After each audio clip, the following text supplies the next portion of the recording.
उल्लासित महाराज दशरथ ने शीघ्रातिशीघ्र राजकार्यों को संपन्न किया और राम के राज तिलक का सुसमाचार सुनाने के लिए अपनी सबसे प्रिय रानी कैकेयी के महल में पहुँचे। कैकेयी को अपने महल में न पाकर राजा दशरथ ने उसके विषय में एक दासी से पूछा।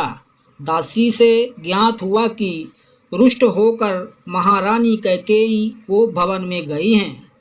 महाराज चिंतित हो गए। उन्होंने कोप भवन में जाकर देखा कि उनकी प्राण प्रिया मलिन वस्त्र धारण किए, केस बिखराए भूमि पर अस्त व्यस्त पड़ी हैं।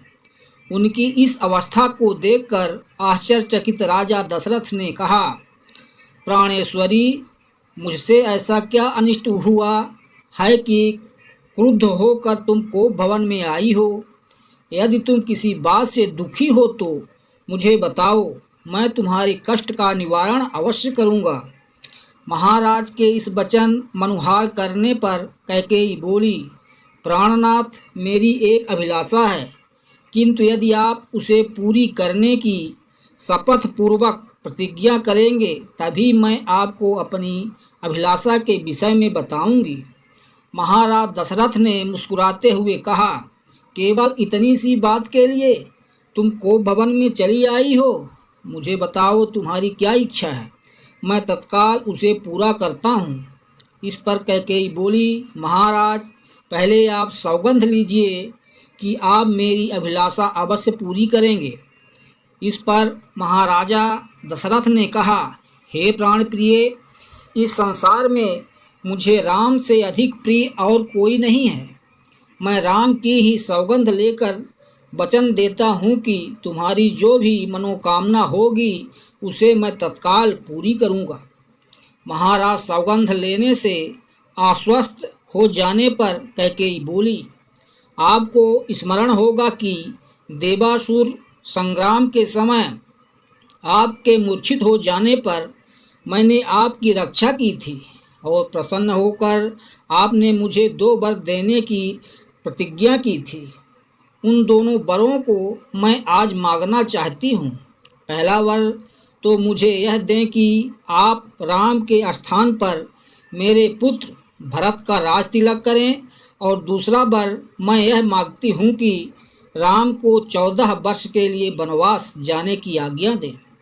मेरी इच्छा है कि आज ही राम बलकल पहनकर वनवासियों की भांति वन के लिए प्रस्थान करें।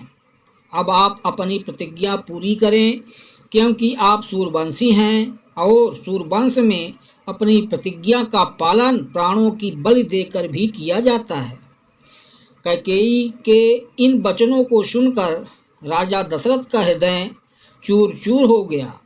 उन्हें असहाय पीड़ा हुई और वे मूर्छित होकर गिर पड़े। कुछ काल बाद जब उनकी मूर्छा भंग हुई तो वे क्रोध और वेदना से कांपते हुए बोले, रे कुलघातनी, न जाने मुझसे ऐसा कौन सा अपराध हुआ है जिसका तूने इतना भयंकर प्रतिशोध लिया है। पतिते नीच, राम तो तुझ पर कौशल्या से भी अधिक श्रद्धा रखता है, फिर भी तू उसका जीवन नष्ट करने के लिए कटिबद्ध हो गई है।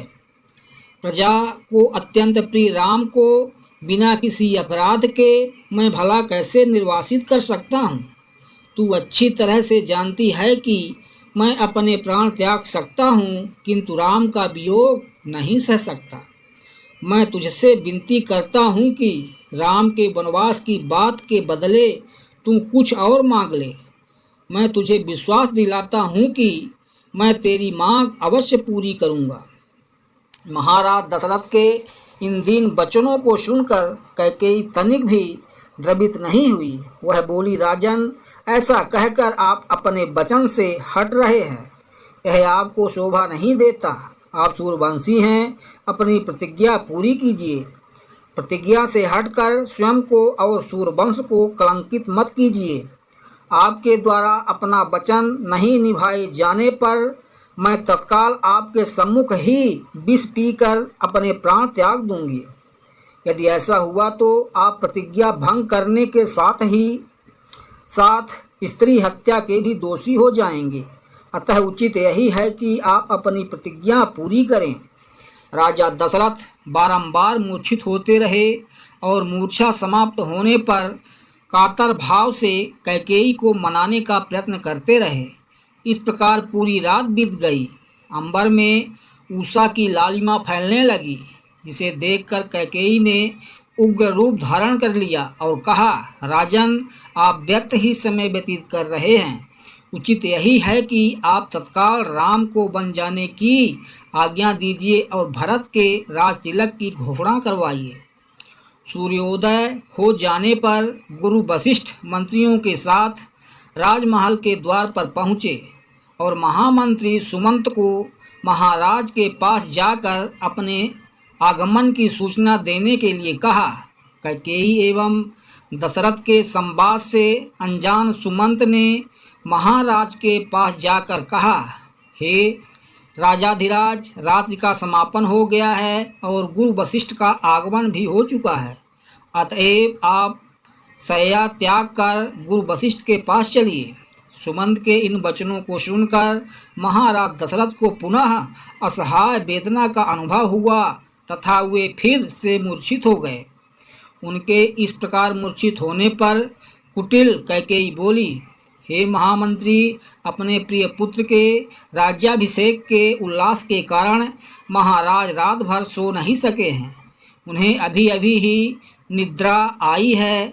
महाराज निद्रा से जागते ही राम को कुछ आवश्यक निर्देश देना चाहते हैं। तुम शीघ्र जाकर राम को यहीं बुला लाओ। कैकेयी के आदेशानुसार सुमंत रामचंद्र को उनके महल से बुला लाए। आगे की कथा देखने के लिए कृपया चैनल को लाइक और सब्सक्राइब कर लें।